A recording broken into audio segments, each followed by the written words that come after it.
सोना राहुल से नाराज थी क्योंकि राहुल उसे हर बार कहता कि वो किसी अच्छी जगह घुमाने लेकर जाएगा, पर हर बार उसके वादे सिर्फ वादे बनकर ही रह जाते। फिर एक दिन ऑफिस जाते समय रास्ते में उसे एक पोस्टर दिखता है जिसमें राजस्थानी मेले के बारे में लिखा होता है। वो सोना को खुश करने के लिए उस मेले में ले जाता है। राजस्थानी खाने का जायका लेते हुए वे कठपुतली का नाच देखते हैं और सोना ढेर सारी फोटो खींचती है अपनी सहेलियों को चिढ़ाने के लिए। पर रास्ते में वापसी आते समय सोना को एक चुड़ैल कठपुतली दिखती है जो सोना को अपनी तरफ आने को कहती है। सोना इससे बहुत डर जाती है और राहुल को बाइक तेज चलाने को कहती है। जैसे तैसे वे घर पहुंचते हैं। सोना तो बहुत डरी होती है। घर आते ही वो चादर तान कर लेट जाती है। फिर अगली सुबह राहुल जब उठता है तो उसे सोना की जगह कठपुतली लेटी मिलती है। ये देखकर राहुल बहुत डर जाता है। तभी बाहर से सोना आती नजर आती है। सोना को ठीक ठाक देखकर वो चैन की सांस लेता है और ऑफिस के लिए निकल जाता है। रात को जब राहुल घर आता है तो बेड पर सोना दुल्हन की तरह सजी धजी बैठी हुई होती है। कठपुतली चुड़ैल राहुल को अपनी तरह घाघरा पहनाकर अपने इशारों पर नचवाती है, पर मौका पाते ही राहुल बाहर भाग जाता है और खुद को बचाने के लिए आवाजें लगाने लगता है। सोना राहुल को लेकर घर के अंदर जाती है और दरवाजा बंद होते ही जैसे ही राहुल सोना को कुछ कहने के लिए देखता है, वहाँ सोना नहीं बल्कि कठपुतली चुड़ैल दिखती है और वो जोर जोर की डरावनी हंसी हंसने लगती है। ये देखकर राहुल खड़े खड़े बेहोश हो जाता है और वहीं धड़ाम से गिर पड़ता है। अरे ये तो बिना कुछ करे ही बेहोश हो गया। कितने कच्चे दिल का आदमी है ये। चल कोई नहीं, इसके होश में आने तक का इंतजार करूंगी मैं। आखिर बेहोशी में इसे मेरी ताकत क्या समझ आएगी। फिर कठपुतली चुड़ैल बाहर शिकार ढूंढने निकल पड़ती है। अरे मैं क्या खाऊं, किसे शिकार बनाऊं इस सुनसान सड़क पर। लगता है सबके सवाल सी हैं यहाँ। लेट नाइट पार्टी करना आता ही नहीं किसी को। अभी समय ही क्या हुआ है, सिर्फ रात के 2 ही तो बजे हैं। कठपुतली चुड़ैल कठपुतली की तरह मटकती हुई आगे बढ़ती रहती है कि तभी उसे एक कार आती दिखाई देती है। अब होगी ना पार्टी। कठपुतली चुड़ैल चलती कार के सामने ही नाचने लगती है। ये देखकर ड्राइवर थोड़ा हकबका जाता है। ड्राइवर कार की स्पीड कुछ कम करते हुए हॉर्न बजाता है, पर कठपुतली ना तो नाचना बंद करती है और ना ही सामने से हटती है। एकाएक जैसे ही ड्राइवर ब्रेक लगाता है, सामने कोई नहीं होता। ड्राइवर कार से बाहर आकर देखता है, पर वहाँ दूर दूर तक कोई नहीं दिखता। शायद मेरा भ्रम होगा। इतनी भी नहीं पीनी चाहिए थी मुझे।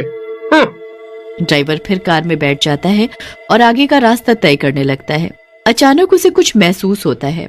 ड्राइवर डर जाता है और शीशे में देखता है कि पीछे वही कठपुतली चुड़ैल बैठी मुस्कुरा रही थी। ड्राइवर के होश खोने लगते हैं। तुझे क्या लगा मैं एक भ्रम हूँ? मैं वो असलियत हूँ जिसे कोई बदल नहीं सकता। अब तुझे कौन बचाएगा? बोल बोल बोल। आप ऐसा क्यों कह रही हैं? मैंने आपका क्या बिगाड़ा है? मुझे जाने दीजिए। मैंने तो कभी कठपुतली का डांस भी नहीं देखा। कोई बात नहीं, तुझे आज दिखाती हूँ ना मैं कठपुतली का नाच। मैं अपने शिकार कभी नहीं छोड़ती, तो आज तो तेरा ही नंबर है। और उस पर हमला कर उसे खा जाती है। चलो अब तो भोजन हो गया, अब घर वापस चलते हैं। इधर राहुल कुछ होश में आता है। ये मेरे साथ क्या हो रहा है? कठपुतली का नाच क्या देखा? मेरा तो जीवन ही बर्बाद हो गया। मेरी सोना भी पता नहीं कहाँ है। सोना का नाम लेते ही वो कठपुतली सामने आकर खड़ी हो जाती है। तुमने बुलाया और हम चले आए, तुमने बुलाया और हम चले आए। मैंने तुम्हें नहीं बुलाया, मैंने अपनी सोना को याद किया। मेरी सोना कहाँ है? अगर तुम्हें मुझे मारना है तो मुझे मार दो, पर मेरी सोना वापस कर दो। मेरी सोना को मुझे वापस कर दो। सोना सोना सोना क्या लगा रखा है? जब वो थी तब तुझे कदर नहीं थी, इसलिए मैं आ गई। अब तेरी सोना कभी नहीं मिलेगी तुझे। मुझे मेरी सोना चाहिए। तुम मेरी जान ले लो, पर मुझे मेरी सोना वापस करो। माना कि मैं उससे लड़ता हूँ, पर मैं अपनी सोना के अलावा किसी के साथ नहीं रह सकता। उसके बिना मेरा जीवन बेकार है। मुझे मेरी सोना वापस करो। एक बात बताओ कि तुम ऐसा क्यों कर रही हो? हमने क्या बिगाड़ा है तुम्हारा? मेरा किसी ने कुछ नहीं बिगाड़ा और तुम दोनों ने तो बिल्कुल ही नहीं। पर मुझे लोगों को मारने में मजा आता है, खास करके मर्दों को जो अपनी बीवियों को खुश नहीं रखते हैं। तुम मर्द शुरू से ही यही करते हो, तुम्हें औरतों का दुख पता ही नहीं चलता। मैंने कभी सोना को जानबूझकर गुस्सा नहीं दिलाया। मैं उससे बहुत प्यार करता हूँ। हाँ, पर प्यार में नोक झोंक होना भी जरूरी है। तुम ये बात कैसे समझोगी?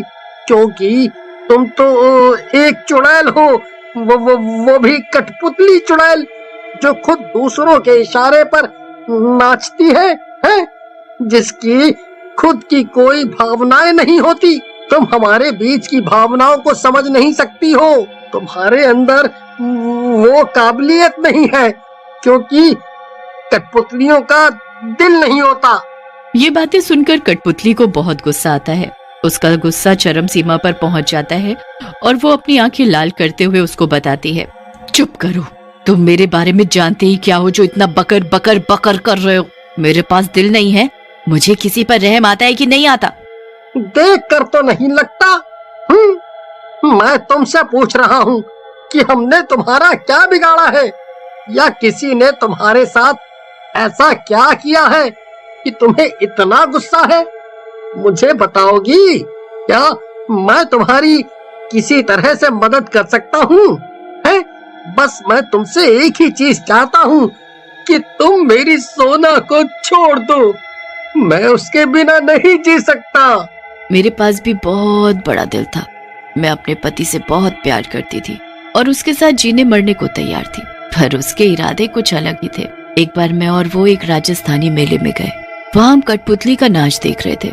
उस कठपुतली को नचाने वाली बेहद खूबसूरत थी। उसके लंबे लंबे बाल, सफेद गाल, ऐसा लगता था जैसे परी उतरी है कोई जमीन पर वो अपनी कठपुतलियों को इस तरह नचाना जानती थी, लगता था कि वे कठपुतली नहीं मानो कोई मनुष्य है। अचानक वो मेरे पति की तरफ आकर्षित हो गई और मेरा पति भी उसकी तरफ आकर्षित हो गया। अब उन दोनों के लिए मैं रास्ते का कांटा बनकर रह गई थी।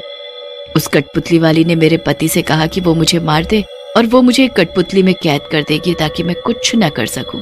और उन लोगों ने मेरे साथ वही किया जो सोचा था। तब से मैं इस कठपुतली में कैद हूँ। पर जब मैं इस शहर में आ रही थी तो मैंने सोना को देखा। वो भी मेरी तरह ही दुखी लग रही थी।